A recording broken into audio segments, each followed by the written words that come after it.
Hello les amis, je vous retrouve pour une nouvelle vidéo sur les cartes à jeux magiques The Gathering et je vais vous parler de toutes les cartes blanches de la nouvelle édition, les rues de la nouvelle Capenna. Donc c'est une édition qui vient de sortir le 29 avril 2022.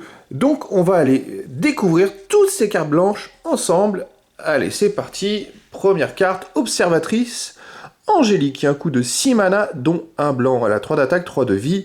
Ce sort coûte 1 mana de moins à lancer pour chaque citoyen que vous contrôlez, et cette carte, elle a vol. Elle coûte cher quand même, pour seulement 3-3. Bon, après, si on a lancé plein de sorts, pour chaque citoyen que vous contrôlez, si on a plein de citoyens, effectivement, on peut la mettre pour bien avant. Agent de renfort, coût de 2 mana, dont un blanc, 1 d'attaque, 1 de vie. Quand l'agent de renfort arrive sur le champ de bataille, mettez un marqueur +1/+1 sur une créature ciblée. Bagarreur de salon, coût de 5 mana, dont 2 blancs, elle a 3 d'attaque, 5 de vie. À chaque fois que les bagarreurs de salon attaquent, les bagarreurs de salon et jusqu'à une autre créature ciblée que vous contrôlez acquièrent, selon votre choix, l'initiative ou le lien de vie jusqu'à la fin du tour. Ça peut être intéressant. Surtout si vous avez des combinaisons, avec des anges ou des choses comme ça, bon, à voir. Après, elle coûte 5... elle coûte quand même 5 mana. Bon, elle est un peu chère, mais c'est à voir. Ça peut être intéressant. Faveur de sûreté, coût de 1 mana blanc. Mettez un marqueur bouclier sur une créature ciblée. Si elle devait subir des blessures ou être détruite, retirez-lui un marqueur bouclier à la place. Regarde 1. Ok, intéressant. Adepte des coursiers, coût de 1 mana blanc. Alors, pour 5 mana dont un vert ou un bleu, l'adepte des coursiers a une force et une endurance de base de 5-5 jusqu'à la fin du tour. Sinon, elle a 0 d'attaque et 4 de vie. Donc ça, cette carte, elle sera plus intéressante à la jouer avec un deck multicolore. Hein. Achetez votre silence pour un coût de 5 mana dont un blanc. C'est un rituel. Exilez un permanent non-terrain ciblé. Son contrôleur crée un jeton au trésor, c'est un artefact avec engagé, sacrifiez cet artefact, ajoutez un mana de la couleur de votre choix. Escrimeuse célèbre, coût de 4 mana dont un blanc, elle a 3 d'attaque, 2 de vie. Alliance. À chaque fois qu'une autre créature arrive sur le champ de bataille, sous votre contrôle, mettez un marqueur +1/+1 sur l'escrimeuse célèbre. Ah, ça c'est intéressant. C'est intéressant. Là, il suffit juste d'amener une créature sur le champ de bataille, qu'une autre créature arrive sur le champ de bataille sous votre contrôle, et on met un marqueur. Ok. Là, ça peut être intéressant parce que il y a une... Alors, cette carte, moi, je vais la rajouter dans mon deck, tout simplement parce que j'ai une carte qui a 4 de mana et qui me crée un jeton à chaque fois. Alors, je sais pas si c'est une créature... Alors, je sais pas si les jetons qui sont créés sont considérés comme des créatures. Ça, va falloir que je teste. Si c'est le cas, ça vaut vraiment le coup, parce que ça peut démultiplier les marqueurs +1/+1 sur elle. Pied de biche de citoyen, coût de 2 mana dont un blanc, c'est un artefact équipement. Quand le pied de biche de citoyen arrive sur le champ de bataille, créez un jeton de créature 1/1 verte et blanche citoyen, puis attachez lui le pied de biche de citoyen. La créature équipée gagne +1/+1 et a un mana blanc engagé, sacrifiez le pied de biche de citoyen, détruisez un artefact ciblé ou un enchantement ciblé. Équipement, coût de 2 mana, 2 mana attaché à une créature ciblée que vous contrôlez, n'attachez équipement que lorsque vous pourriez lancer un rituel. Compagnonne, bouclier, élégante. Elle a un coût de 4 mana, dont un blanc. Elle a 2 d'attaque, 2 de vie. La compagnonne bouclier élégante arrive sur le champ de bataille avec un marqueur bouclier sur elle. Si elle devait subir des blessures ou être détruite, retirez-lui un marqueur bouclier à la place. C'est pas mal. Tant que c'est votre tour, la compagnonne bouclier élégante gagne +2, +0. Ok. Dépopulation, coût de 4 mana dont 2 blancs, c'est un rituel. Chaque joueur qui contrôle une créature multicolore pioche une carte, puis détruisez toutes les créatures. Pour 4 ? Ah ouais, elle est pas très chère, dites donc. Alors cette carte, elle va être embêtante. Hein. Ok, oh, une mythique alors. Elspeth resplendissante, coût de 5 mana dont 2 blancs. Elle a un 5 de bouclier, ou de vie, pour +1. Choisissez jusqu'à une créature ciblée, mettez un marqueur +1/+1 et un marqueur parmi vol, initiative, lien de vie ou vigilance sur elle. Ça, c'est pas mal. Ensuite, pour -3, regardez les 7 cartes du dessus de votre bibliothèque parmi elles. Et vous pouvez mettre sur le champ de bataille une carte de permanent avec une valeur de mana inférieure ou égale à 3 avec un marqueur bouclier sur elle. Mettez le reste au-dessous de votre bibliothèque dans un ordre aléatoire, ok ? Et -7, créer 5 jetons de créatures 3/3 blanches anges avec le vol. Oh là là! Ah ouais, bon, elle est quand même plutôt puissante cette carte, hein. Elle me paraît pas mal. Spécialiste en extraction, elle a un coût de 3 mana dont un blanc, elle a 3 d'attaque, 2 de vie. Et elle a lien de vie. Quand la spécialiste en extraction arrive sur le champ de bataille, renvoyez sur le champ de bataille une carte de créature ciblée avec une valeur de mana inférieure ou égale à 2 depuis votre cimetière. Cette créature ne peut ni attaquer ni bloquer tant que vous contrôlez la spécialiste en extraction. C'est vrai que, oh là là, celle-là, je reviens dessus. Elle a un coût de 5 mana, mais elle est quand même... Ah, moi, je la trouve super intéressante. Celle-là, je me demande si je vais pas essayer de tout faire pour la rajouter dans mon deck, à la place d'une créature qui a un coût de 5 mana, mais qui est pas terrible. Cohue mondaine, coût de 3 mana dont un blanc, elle a 3 d'attaque, 1 de vie. Quand la cohue mondaine arrive sur le champ de bataille, vous pouvez chercher dans vos bibliothèques n'importe quel nombre de cartes appelées cohue mondaine, les révéler, les mettre dans votre main, puis mélanger. Giada, fontaine de l'espoir. Elle a un coût de 2 mana dont un blanc, elle a 2 d'attaque, 2 de vie, vol et vigilance. Ah, c'est une carte intéressante. Chaque autre ange que vous contrôlez arrive sur le champ de bataille avec sur lui un marqueur +1/+1 supplémentaire pour chaque ange que vous contrôlez déjà. Oh, celle-là, je vais la rajouter. Dans mon deck ange. Engagé, ajouter un mana blanc, ne dépensez ce mana que pour lancer un sort ange. En plus, elle a vol et vigilance. Donc, c'est plutôt intéressant. Un marqueur +1 pour chaque ange que vous contrôlez déjà. Oh, celle-là, elle me paraît pas mal avec mon deck ange. Fontaine à Halo. Alors, c'est une mythique qui a un coût de 3 mana dont un blanc, c'est un artefact. Alors pour un mana engagé, dégagez une créature engagée que vous contrôlez, créez un jeton de créature 1 blanc, verte et blanche citoyen. Pour 2 mana blanc engagé, dégagez 2 créatures engagées que vous contrôlez, piochez une carte. Et pour 5 mana blanc, engagé, dégagez 15 créatures engagées que vous contrôlez, vous gagnez la partie. Ah oui quand même, faut en avoir 15 aussi.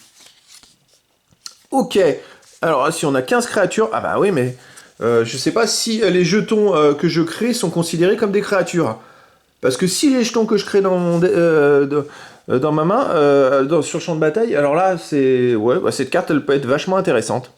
Surtout quand la partie dure un peu longtemps. Bon, rançonnement, coût de 2 mana dont un blanc, enchantement, enchanté créature. La créature enchantée ne peut ni attaquer ni bloquer. Pour un coût de 7 mana, le contrôleur du rançonnement le sacrifie et pioche une carte. N'activez que lorsque vous pourriez lancer un rituel. Virtuose Illuminateur. Pour un coût de 2 mana dont un blanc, elle a 1 d'attaque, 1 de vie et double initiative. Ah. À chaque fois que le Virtuose Illuminateur devient la cible d'un sort que vous contrôlez, il connive. Piochez une carte, puis défaussez-vous d'une carte. Si vous êtes ainsi défaussé d'une carte non terrain, mettez un marqueur +1/+1 sur cette créature. Ok. Brigadier Inspirateur. Coût de 3 mana dont un blanc, elle a 2 d'attaque, 1 de vie et vol. Et quand le Brigadier Inspirateur arrive sur le champ de bataille, vous gagnez 1 point de vie et vous piochez une carte. Encore une créature qui a vol. Bon, elle a un coût de 3 par contre, mana, donc bon. Tir mortel, coût de 3 mana, dont un blanc, détruisez une créature attaquante ciblée. Ok, bon, ça permet de renouveler les cartes qui permettent de détruire. Chaos, coût de 3 mana, dont un blanc. Ce sort coûte 2 mana de moins à lancer s'il cible une créature rouge. Le chaos inflige 4 blessures à une créature attaquante ou bloqueuse ciblée et vous gagnez 2 points de vie. Suivante du mage, coût de 3 mana dont un blanc, elle a 3 d'attaque, 2 de vie. Quand la suivante du mage arrive sur le champ de bataille, créez un jeton de créature 1/1 bleu sorcier avec, pour 1 mana, à sacrifier cette créature contre carré un sort non créature ciblée à moins que son contrôleur ne paye 1 mana.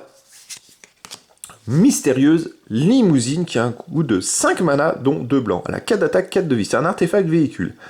À chaque fois que la mystérieuse limousine arrive sur le champ de bataille ou attaque, exilez jusqu'à une autre créature ciblée jusqu'à ce que la mystérieuse limousine quitte le champ de bataille. Si une créature est mise en exil de cette manière, renvoyée sur le champ de bataille sous le contrôle de son propriétaire chaque autre carte exilée par la mystérieuse limousine. Et pilotage pour 2. Rafistolage, coût de 3 mana dont un blanc, c'est un rituel renvoyé sur le champ de bataille depuis votre cimetière jusqu'à 3 cartes de créatures ciblées avec une valeur de mana totale ou inférieure, un total inférieur ou égal à 3. Jusqu'à 3 cartes, ah ouais, c'est quand même pas mal. C'est pas mal parce que moi je sais que dans mon deck blanc j'en ai quand même pas mal. Oh, ça peut être sympa ça. J'ai quand même beaucoup de cartes qui ont une valeur de mana totale ou inférieure ou égale à 3 dans mon deck blanc. Oh, celle-là, je pense que je vais peut-être essayer de la rajouter aussi. Agitation de la populace pour un coût de 5 mana dont un blanc. Alors, c'est un enchantement cachette pour 5. Quand cet enchantement arrive sur le champ de bataille, regardez les 5 cartes du dessus de votre bibliothèque, exilez en une face cachée, puis mettez le reste au-dessous de votre bibliothèque dans un ordre aléatoire. À chaque fois que vous attaquez avec au moins une créature, créez autant de jetons de créatures 1-1 vertes, blanches et citoyens. Puis si vous contrôlez au moins 10 créatures, vous pouvez jouer la carte exilée sans payer son coût de mana. Ok. Conseil de Raffine pour un coût de 1 mana blanc.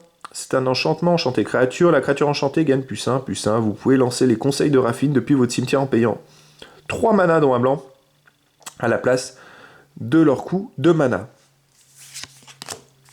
Ok, affidé de Raffine pour un coût de 2 mana dont un blanc. Elle a 2 d'attaque, 1 de vie. Quand l'affidée de Raffine arrive sur le champ de bataille, elle connive. Piochez une carte, puis défaussez-vous d'une carte. Si vous êtes ainsi défaussé d'une carte non terrain, mettez un marqueur +1/+1 sur cette créature. Ouais, je suis pas forcément fan de ce type de carte. Refusez de céder pour un coût de 2 mana dont un blanc. Une créature ciblée gagne +2/+7 jusqu'à la fin du tour, dégagez-la. Oui, mais ça c'est que un tour. Est-ce que ça vaut le coup c'est pas comme... pour +2/+7, ça va être compliqué de gagner un combat. Révélation de puissance, pour un coût de 2 mana dont un blanc, une créature ciblée gagne +2/+2 jusqu'à la fin du tour. Si elle a un marqueur sur elle, elle acquiert aussi le vol et le lien de vie jusqu'à la fin du tour. Non, pareil. Je jouerai pas ce type de carte parce que ça bouffe une carte, un emplacement de carte pour pas grand chose, je pense. Rassembleuse de rumeurs, coût de 3 mana dont 2 blancs, elle a 2 d'attaque, 1 de vie et alliance. À chaque fois qu'une autre créature arrive sur le champ de bataille sous votre contrôle, regarde 1. Si c'est la deuxième fois que cette capacité s'est résolue ce tour-ci, piochez une carte à la place. Après, bon, il y a peut-être des combinaisons à faire entre toutes ces cartes. Oh, une mythique. Garde du sanctuaire qui a un coût de 6 mana dont 2 blancs. Elle a 5 d'attaque, 5 de vie et vol. Le garde du sanctuaire arrive sur le champ de bataille avec 2 marqueurs boucliers sur elle. Ah. Il faut voir que je teste ces histoires de marqueurs boucliers. Hein. À chaque fois, ça me fait penser un peu au bouclier dans Hearthstone. Bon, à chaque fois que la garde du sanctuaire arrive sur le champ de bataille ou attaque, vous pouvez retirer un marqueur d'une créature ou d'un Planeswalker que vous contrôlez. Si vous faites ainsi, piochez une carte et créez un jeton de créature 1/1 verte et blanche, citoyen. Crieur céleste, qui a un coût de 2 mana dont un blanc, elle a 1 d'attaque, 1 de vie, vol et lien de vie. Et pour 4 mana dont un blanc, un adversaire ciblé, vous piochez chacun une carte. Serveur de bar clandestin, pour un coût de 5 mana dont un blanc, elle a 3 d'attaque, 3 de vie et vol. Quand le serveur de bar clandestin arrive sur le champ de bataille, vous gagnez un point de vie pour chaque autre créature que vous contrôlez. Protecteur plongeant, coût de 4 mana dont un blanc, elle a 2 d'attaque, 1 de vie, elle a flash et vol. Bon, elle coûte cher, 4 mana quand même. Le protecteur plongeant arrive sur le champ de bataille avec un marqueur bouclier sur lui. S'il devait subir des blessures ou être détruit, retirez-lui un marqueur bouclier à la place. Ouais, mais après, il a que 2 d'attaque et 1 de vie. Bon, écoutez, il va falloir que je teste quand même ces histoires de marqueurs de bouclier quand même. Ça a l'air d'être assez nouveau.